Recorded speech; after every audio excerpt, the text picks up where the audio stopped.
Привет, коллеги! Сезон стрелковый в Ярославском стрелковом обществе закончился и, соответственно, начался сезон обзоров. Сегодня у нас на канале обзор очередного прицела Discovery. Это достаточно интересная моделька, я не встречал раньше на них обзоров. Это HD 10х44 SF-IR. То есть с боковой отстройкой параллакса и с подсветочкой. Это постоянник. Чаще всего обзоры на Discovery встречаются на переменные прицелы. Но об этом мы поговорим попозже. А сегодня давайте посмотрим, что же нам предлагает Discovery в качестве постоянника. Проведем небольшой разбоксинг.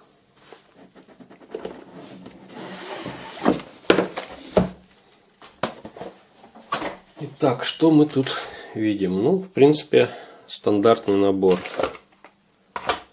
Кольца на выбор вам предлагаются при покупке прицела либо кольца на ласту, либо кольца на вивер.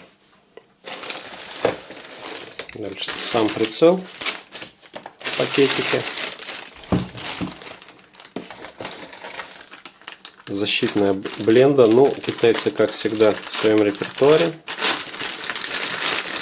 Бленда с перфорацией. Красавцы. Причем перфорация в том месте, куда эта бленда вкручиваться в прицел будет. Приколисты. Так, и что еще тут у нас есть в коробочке? Салфеточка, инструкция и лейбл Discovery. Итак, давайте посмотрим на прицел поближе. Это модель HD. Лейбл есть такой. HD это самая топовая линейка у прицелов Discovery. И она подразумевает, что эти прицелы держат отдачу вплоть до 50 BMG. И в том числе эти прицелы можно использовать на мощных пружинно-пневматических винтовках. Вот что сразу я вижу и что меня удивило, что если это топовая модель, да, если она дорогая, то вот эти резиновые колпачки, которые тут стоят, ну это как-то выглядит очень-очень дешево. На моделях ВТ там голубенькие флипапы. И это смотрится и круто, и стильно. А вот это вот, извините меня, это какая-то хрень. Что касается самого прицела, то, собственно, как все эти прицелы от компании Discovery сделан качественно. То есть по обработке, по качеству сборки вообще вопросов никаких нет и претензий. Прицел сделан очень качественно. Характеристики этого прицела я вам сейчас вставлю, смотрите.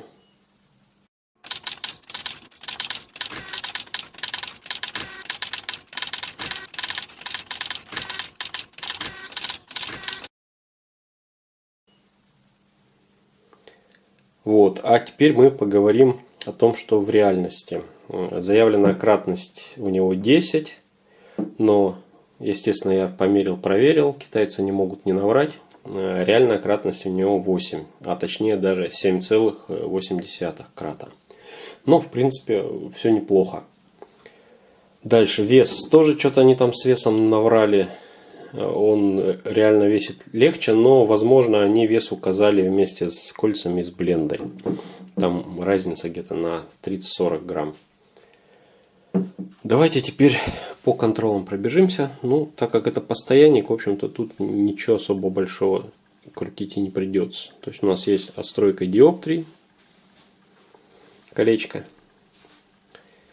обычное самое. У нас есть колечко для подсветки. Здесь подсветка сетки красная и зеленая. И 5 градаций цвета. G и R. Дальше. Кольцо отстройки параллакса рядом. Решение, на мой взгляд, несколько спорное, но китайцы такие любят извращения. Кольцо крутится с таким средним усилием. В принципе, неплохо.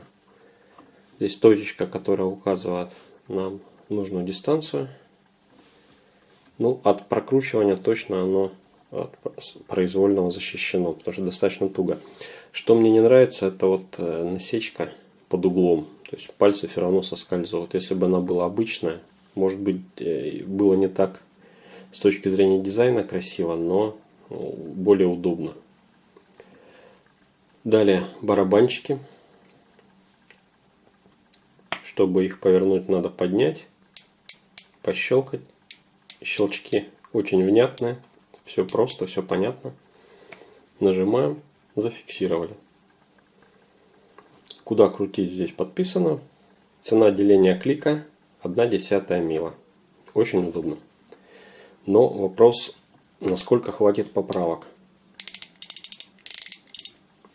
Это мы, может быть, померяем уже, когда будем этот прицел испытывать. Что здесь еще клевое есть, что эти барабанчики можно обнулять. То есть вот эта штука в середине, крышечка вывинчивается.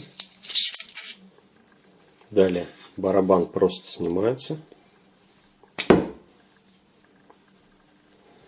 После чего мы выставляем 0. Здесь тоже есть риска. Выставляем 0 и ставим крышку на место. Решение, в принципе, элементарное, но очень удобно. Вот. Теперь от нуля мы можем щелкать.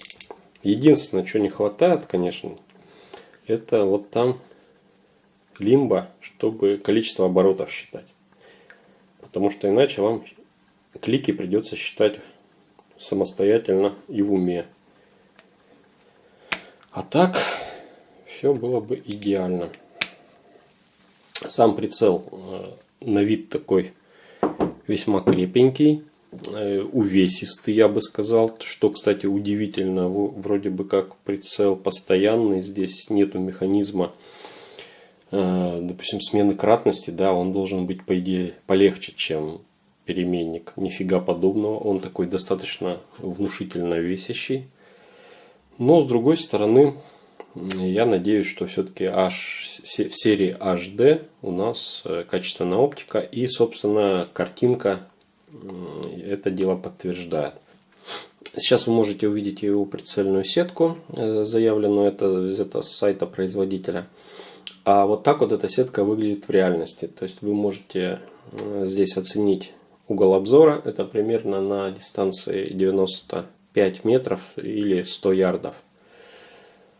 Качество картинки весьма и весьма достойное.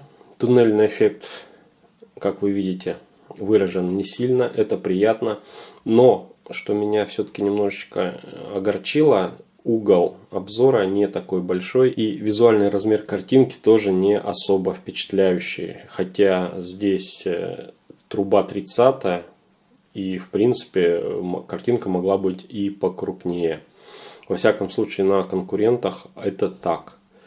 Но во всем остальном придраться не к чему. Картинка четкая, сетка гравированная, очень тоненькая. Но хотя с другой стороны, вот я бы придрался. Потому что если философия этого прицела вряд ли это спорт, вряд ли это стрельба на дальней дистанции, потому что кратность как бы тут не особо впечатляющая.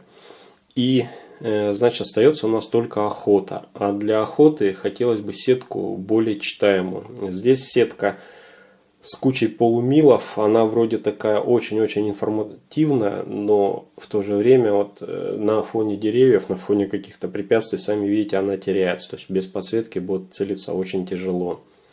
То есть сюда бы, наверное, какая-нибудь попроще сеточка от Havk подошла бы. Или даже просто стандартный банальный милдот. Для охоты, для быстрой стрельбы, даже с поправочками, с какими-то по сетке, мне кажется, это было бы лучше. А так сетка, ну, с одной стороны она крутая, с другой стороны у меня есть некоторые сомнения по поводу ее полезности именно в этой модели прицела. Но мы его, наверное, поставим еще на какую-нибудь винтовочку. Сейчас посмотрим, как это будет выглядеть. И потом как-нибудь мы проведем отстрел и поделимся с вами своими впечатлениями. Вот так прицел выглядит на винтовке. В принципе, он смотрится весьма гармонично. Я установил этот прицел на кольца на ластохвост. Кольца это средние. И как я вижу по высоте объектива над стволом, тут запас еще есть, палец пролезает, то есть можно поставить вообще на самые низкие кольца. Но я сейчас повкладывался, в принципе, вот с высотой этого гребня, в принципе, меня устраивает все, мне как раз глаз ложится на оптическую ось. Но я обнаружил один такой не очень приятный недостаток. Несмотря на то, что кратность этого прицела 10, а реально вообще 8, у него очень маленький аэрелиф. Поэтому надо очень точно размещать глаз на оси прицела. То есть, когда вы чуть-чуть сдвигаете свой глаз относительно окуляра, картинка тут же начинает либо темнеть, либо уходить вообще. Что, в общем-то, меня неприятно удивило. Потому что на таких прицелах ошибка вкладки должна весьма компенсироваться.